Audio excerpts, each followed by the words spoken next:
Imaginen por un segundo que el futuro de un tratado comercial de trillones de dólares, un tratado del cual depende literalmente la estabilidad económica de toda una región entera, pues no se está decidiendo en las oficinas herméticas de Washington o en Palacio Nacional. Ajá. Sino que pende de un hilo atado a la licencia política de un solo gobernador estatal. O sea, hoy vamos a desarmar un texto que plantea exactamente la anatomía de esta bomba de tiempo. Y a ver, antes de meternos de lleno a desactivar esta bomba, creo que hay que poner las reglas del juego sobre la mesa de manera súper clara e inquebrantable para quienes nos escuchan. Claro, indispensable. Porque el documento que vamos a diseccionar hoy está cargado de pólvora, digamos. Contiene opiniones políticas sumamente fuertes, muy polarizantes, sobre diversas figuras, gobiernos y partidos, esto tanto en México como en Estados Unidos. Totalmente. Y la misión en esta inmersión profunda no es de ninguna manera tomar partido. O sea, no buscamos respaldar las visiones de izquierda, ni las de derecha, ni mucho menos las críticas tajantes del autor. Sí, exacto. El objetivo es estrictamente analítico. Es reportar, desentrañar los argumentos presentados en el texto original y entender la lógica interna de sus planteamientos de manera rigurosamente neutral. Así es. Es una línea en la arena absolutamente necesaria, porque pues la mecánica del argumento que vamos a revisar es bien compleja. Sí, y para dar contexto, el artículo se publicó en el periódico Excelsior el 4 de mayo de 2026. Fue escrito por Armando Ríos Peter y lleva por título una pregunta muy, muy directa. Se llama Apoyar a Claudia. Un título provocador. Muy provocador. Y es un viaje fascinante porque abarca desde, digamos, el origen operativo del federalismo mexicano hasta una crisis política internacional contemporánea. Y bueno, para entender el desenlace que proyecta el autor, tenemos que iniciar primero con el diagnóstico médico, por así decirlo, que hace sobre el colapso del poder estatal a través de las décadas. Exacto, porque el autor no ve la crisis actual de seguridad y política como una anomalía repentina. O sea, no es un accidente que pasó ayer. Ajá. Él lo ve como el resultado inevitable de una enfermedad sistémica.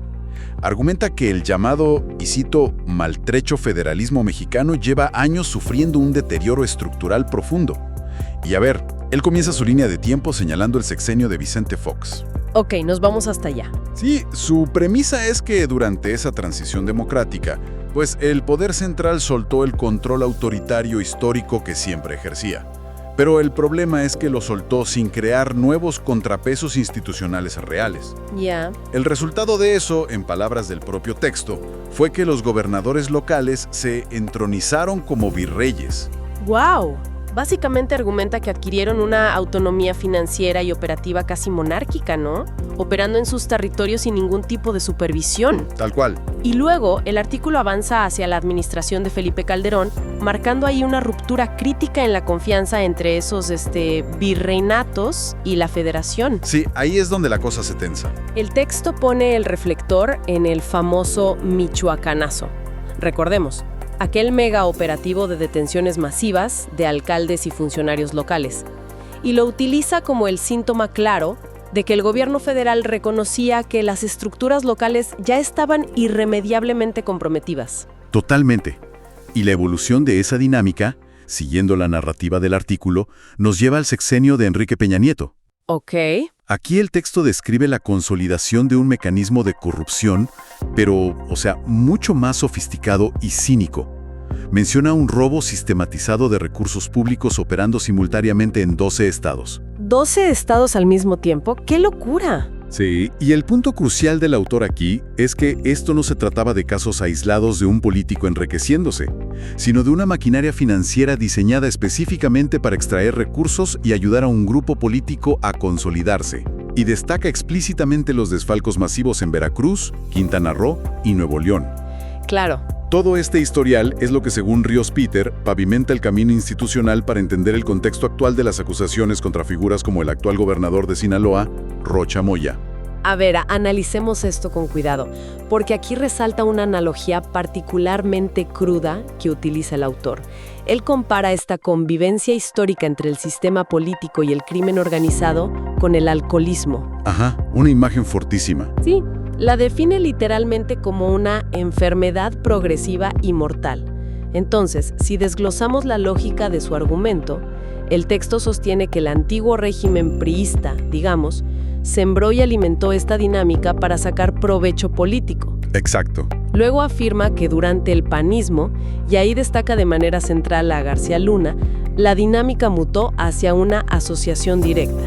Y finalmente señala que el actual gobierno de izquierda simplemente capituló, o sea, permitió que esta actividad dominara las autoridades. Así es. Entonces, la interpretación del autor es que cada administración, en lugar de buscar una rehabilitación estructural del Estado, pues sencillamente heredó la botella, le cambió la etiqueta y decidió servirse un trago más grande. Exactamente a esa inercia destructiva. Al diagnosticarla como una enfermedad progresiva, el artículo sostiene un principio clínico básico. Los síntomas actuales son inherentemente más severos que los anteriores, porque la infección institucional hizo metástasis al no ser extirpada de raíz. Tiene sentido dentro de su lógica. Y es precisamente desde este diagnóstico que el texto lanza, un verdadero misil retórico contra la oposición política que existe hoy en día. Uy, sí. La califica con términos súper duros en el texto. La llama una oposición chiquitita e ínfima. Sí, no se guarda nada. Le reclama una falta de autoridad moral y una hipocresía sistemática. El texto subraya cómo diversos actores opositores hoy de pronto articulan cientos de voces de indignación por lo que pasa, e incluso menciona que reenvían videos intentando pintar a figuras como Peña Nieto con tintes de estadista. No me digas. Sí, el cuestionamiento del autor es implacable en esta parte. Él critica que quienes en el pasado ayudaron a cultivar esta descomposición sistémica, o que simplemente decidieron ignorarla deliberadamente mientras los recursos estatales eran saqueados, pues hoy pretenden horrorizarse públicamente de los síntomas de la etapa terminal. Claro, es una crítica fuertísima. Y leyendo esta parte del análisis, la verdad, uno podría pensar que estamos únicamente ante una autopsia de los vicios domésticos de la política mexicana. No, una radiografía interna y ya. Sí, pareciera. Pero aquí es donde la cosa se pone muy, muy interesante. El argumento da un giro drástico y alarmante cuando esta fragilidad estructural choca de frente contra el inamovible reloj electoral de Estados Unidos. Ese es el verdadero catalizador. Exacto. Es el momento en que un problema de salud institucional interno se convierte en munición pura para la política exterior de una superpotencia. Y la intersección de estos dos factores es donde realmente reside la hipótesis de crisis del artículo. Ríos Peter expone que el Partido Republicano y Donald Trump específicamente tienen la urgencia estratégica de captar la atención y movilizar a sus votantes de cara a las elecciones de noviembre. Claro, necesitan una bandera de guerra. Exactamente. Históricamente, pocas cosas galvanizan más rápido a cierta base electoral en Estados Unidos que identificar una amenaza externa, una que sea palpable a su seguridad nacional. Sabes que, leyendo cómo desglosa la estrategia estadounidense, casi me imaginaba al autor frente a una pizarra de esas llenas de hilos rojos conectando puntos geográficos en México con distritos electorales estadounidenses. Es como un juego de dominó geopolítico. Es una analogía perfecta. Porque él plantea que tomar el tema del gobernador Rocha Moya no fue un dardo lanzado al azar. Sinaloa no es solo un estado más para la narrativa del votante estadounidense. Es el epicentro icónico, digamos, la marca registrada de la crisis y del terrorismo fentanilista que genera tanto pánico moral y, sobre todo, tracción electoral al otro lado de la frontera. Sí, y el autor no percibe esto como un ataque impulsivo. Es una estrategia increciendo. Este efecto dominó muy bien calculado que mencionas. Ajá. El mecanismo que él visualiza es el desmantelamiento de la estructura de poder mexicana, pero operando desde la periferia hacia el centro. Tirar primero las piezas locales. Si Estados Unidos logra presionar o judicializar exitosamente a gobernadores y figuras locales, destruye el muro de contención legal del Estado. Y deja a la administración federal completamente expuesta. Totalmente expuesta. Para ilustrar esta vulnerabilidad, el texto traza un mapa donde la geografía mexicana alimenta directamente la demografía de las urnas en Estados Unidos. Es fascinante. Ahí es donde las conexiones se vuelven hiperespecíficas y súper interesantes de analizar. El autor lanza preguntas retóricas sobre qué fichas siguen en este dominó. Podría ser Baja California, por ejemplo. El razonamiento ahí es que las ondas expansivas de inestabilidad en esa zona golpearían de lleno a la California gobernada por demócratas, otorgándole una ventaja retórica inmensa a los republicanos. Claro, es el contraste perfecto para ellos. O tal vez Tamaulipas, dada su frontera porosa e inmediata con Texas, donde ya sabemos que el tema migratorio y de seguridad es literal el oxígeno del votante conservador en ese estado. ¿Sí? Y amplía el análisis mencionando a Michoacán también. Vincula hábilmente la influencia que tendría cualquier acción judicial en esa zona con la gigantesca e influyente comunidad migrante que reside en estados clave como Illinois. ¡Wow! Y a ver, la proyección del autor se adentra todavía más en terrenos que él mismo denomina como hipótesis más creativas, que están diseñadas para generar un impacto mediático avasallador. Son conceptos sumamente complejos. Por ejemplo, plantea posibles acciones contra entidades como La Barredora, que operan en Tabasco y Chiapas. Y dentro de la lógica del texto, no estamos hablando de pandillas menores, sino de sistemas masivos de control territorial y extorsión en el sur del país. Neutralizar algo así enviaría un mensaje de poder antimafia incontestable para los votantes de allá. Sin duda. También menciona apuntar contra el huachicol fiscal. Y creo que es fundamental entender el mecanismo de esto, porque no se trata de ordeñar un ducto petrolero en la madrugada con una manguera. No, para nada. Es un tema de cuello blanco. Exacto. Es una evasión aduanera y tributaria colosal en la importación de combustibles. Cortar esa red asfixiaría enormes flujos financieros ilícitos.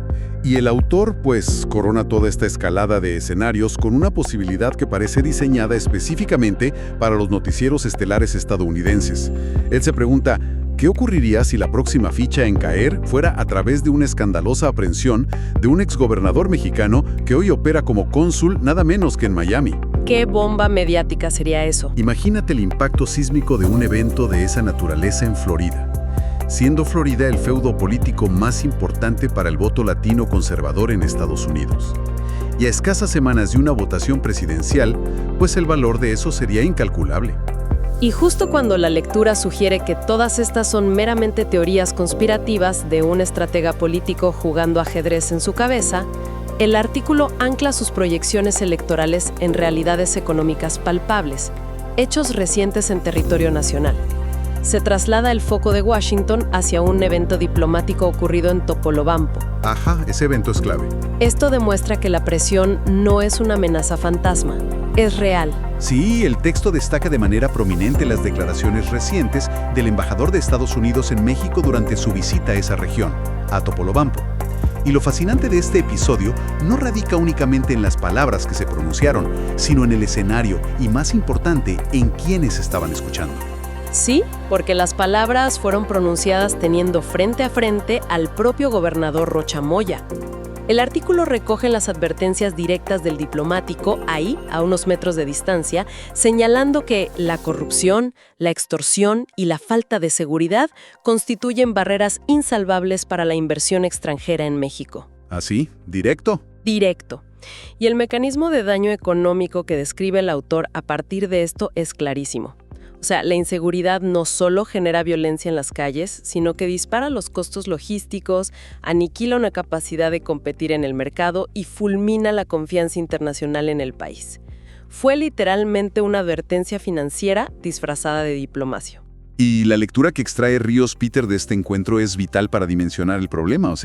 Si Washington utiliza la carta de la inseguridad local para justificar restricciones financieras, pues la crisis deja de ser regional. Ya no es un problema de un estado, se vuelve un asunto de viabilidad estatal para todo el país. Claro. Y esto encaja perfectamente como la antesala de la próxima revisión del TEMEC. Recordemos que el tratado comercial es la absoluta columna vertebral de la economía nacional mexicana. Es el verdadero garrote en toda esta ecuación, ¿no? A los estrategas de campaña en Ohio quizá no les quite el sueño la paz municipal en un puerto del Pacífico mexicano. Pero la narrativa constante sobre la narcopolítica imperante, que es como la cataloga el autor, sirve como la guillotina perfecta para someter al gobierno mexicano durante la revisión del TEMEC. Exacto. Si el sustento macroeconómico del país entero depende de ese acuerdo y la contraparte lo condiciona a una purga de estructuras políticas, pues el margen de maniobra es prácticamente nulo. Es nulo. Y todo esto nos empuja hacia la verdadera batalla. Si la presión externa es implacable, y según el diagnóstico inicial del texto que ya vimos, la oposición interna está neutralizada, pues el único terreno donde se puede dar la resistencia o el colapso es en las más altas esferas del movimiento gobernante. Ya entramos al ajedrez interno. ¿Sí? El artículo traslada todo el peso de este ajedrez geopolítico directamente sobre los hombros de la presidenta Claudia Sheinbaum. Es que el texto describe una serie de movimientos tácticos vertiginosos que ilustran esta urgencia, ¿no? Relata, por ejemplo, la gira relámpago de la presidenta a Palenque para sostener lo que el autor interpreta como un encuentro de replanteamiento estratégico, digamos, hacer un team back con su antecesor. Así es. Y en paralelo a esa cumbre a puerta cerrada, vemos caer otras piezas en la vida pública. O sea, el mandatario saliente de Sinaloa presenta su solicitud de licencia. Acompañado casi inmediatamente por declaraciones oficiosas de Arturo Saldívar. Él sale y asegura públicamente que dicho exmandatario ya no tiene fuero, básicamente despojándolo de su armadura constitucional frente a todos. Concesiones ocultas o negociaciones diplomáticas. Entonces, ¿qué significa todo esto en realidad? ¿Acaso el autor presenta evidencia contundente de que esta ofensiva de Washington no se puede detener mediante algún acuerdo a puerta cerrada? ¿O simplemente asume que el choque es irremediable por el puro pánico preelectoral en Estados Unidos? Es una excelente pregunta. La premisa fundamental del artículo descarta cualquier posibilidad de un arreglo silencioso. Ah, ¿sí? Sí. El autor argumenta que la maquinaria electoral del trumpismo no se alimenta de sutiles victorias diplomáticas.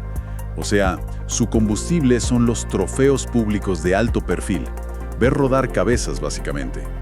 Por ende, Ríos Peter califica como un acierto decir que Sheinbaum ganó tiempo con estos movimientos legales que mencionas, la licencia, lo del fuero. Ok, ganó tiempo, Pero considera que es pura ceguera creer que podrá sentarse a negociar exitosamente la permanencia y protección del político sinaloense en México frente a Trump. Retirar un fuero o conceder una licencia a los ojos del autor no frena la exigencia estadounidense para nada. Apenas le otorga al gobierno mexicano un respiro de semanas, tal vez, para prepararse ante un choque ineludible. ¿Sabes? Creo que una metáfora quirúrgica resulta súper útil aquí para ilustrar a quienes nos escuchan la conclusión del texto. Toda esta cadena letal, un sistema federal corrompido durante décadas, la sed de votos republicanos, el chantaje letal del TEMEC, todo esto fuerza al Ejecutivo a operar un problema sistémico a corazón abierto. Sí. Es como lidiar con una gangrena severa. El texto plantea que la presidenta tendrá que decidir, sin opciones intermedias, si amputa uno de sus brazos políticos más importantes para evitar que la infección sistémica acabe con la viabilidad de todo su gobierno. Esa es precisamente la tesis final que expone el autor en el artículo. Describe un dilema absoluto de suma cero. Ella se verá obligada a elegir entre proteger a su impulsor político, su antecesor en el cargo, y preservar la viabilidad operativa y económica del país frente a Estados Unidos. ¿Y qué proyecta el texto que va a pasar? El pronóstico que hace es rotundo. Dice que, por puro instinto de supervivencia personal y política, e independientemente de simpatías personales o lealtades partidistas, la mandataria elegirá al país. Soltará ese lastre porque la asfixia proyectada desde el norte imposibilitaría gobernar. ¿Así de crudo? Sin embargo, el análisis del autor no se detiene en la toma de esa decisión. Él proyecta un escenario posterior de profundas fracturas internas. Al percibir este distanciamiento y sentirse desprotegido frente al cerco judicial derivado de la presión extranjera, el texto anticipa que el exmandatario podría recurrir a su herramienta más conocida. ¿Qué es? Convocar a una inmensa movilización social. Claro, una resistencia desde las calles. Y la agudeza del artículo radica en cómo interpreta las verdaderas intenciones detrás de esta posible revuelta. El autor señala que la narrativa pública en las calles estaría bañada en una épica nacionalista, llamando a salvar a la patria ante una intervención imperialista externa. Ajá, ese sería el discurso. Pero la advertencia del texto es que el objetivo real de esta movilización sería pura autoprotección del antecesor, buscando incluso remover o desestabilizar a la propia presidenta por haberse negado a actuar como su escudo protector personal. Imagínate el nivel de crisis institucional. Frente a la gravedad de este escenario proyectado, el autor emite su conclusión en forma de un llamado casi imperativo a la sociedad civil y a la clase política. Demanda que nadie permita que políticos acorralados se envuelvan en la bandera nacional para encubrir, y cito, la podredumbre del sistema. Fuerte. La sentencia final del artículo es clarísima. Si esta embestida internacional ocurre y provoca el choque interno, se debe asumir que la presidenta ha priorizado al Estado sobre la facción política y, por lo tanto, la postura responsable es apoyar a Claudia. De ahí el título del artículo. Es un cierre verdaderamente explosivo. Y al llegar al final de este laberinto argumentativo, es crucial invocar nuevamente la regla de imparcialidad que se estableció al principio de nuestro análisis. Totalmente necesario recordarlo. Sí, todo lo que acabamos de desmenuzar, la inminente ruptura en las más altas esferas, los dilemas existenciales del Ejecutivo y la hipotética revuelta social disfrazada de nacionalismo, todo esto pertenece al terreno de la especulación analítica de un autor en un artículo de opinión. Es una distinción fundamental. Analizar meticulosamente estos argumentos no equivale a afirmarlos como profecías inamovibles de lo que va a pasar mañana. Exacto. El inmenso valor de diseccionar textos de esta complejidad radica en, digamos, mapear el pensamiento político contemporáneo.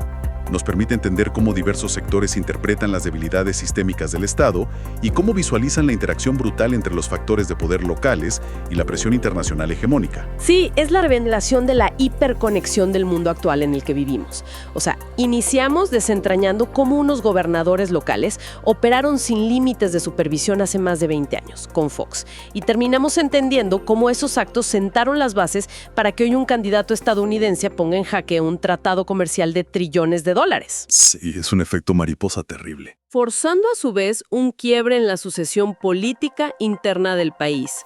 O sea, la ilusión de los problemas locales aislados desaparece por completo.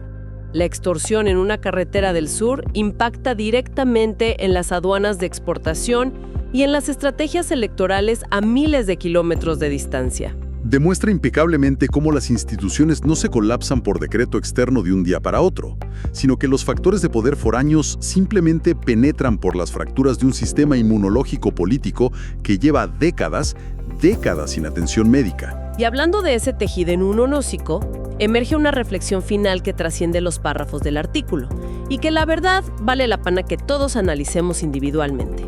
El texto de Rios Peter nos sumerge por completo en el choque de los titanes, las exigencias de Trump, las amenazas macroeconómicas sobre el tratado comercial, el dilema solitario de la presidenta en el ápice del poder y las estrategias defensivas de un líder histórico. Todo sucede en la estratosfera del tablero político. Sí, es una visión sumamente vertical y elitista del poder, donde pareciera que el resto de los actores, la gente común, simplemente padecen o reaccionan a las decisiones de unos cuantos. Total y absolutamente.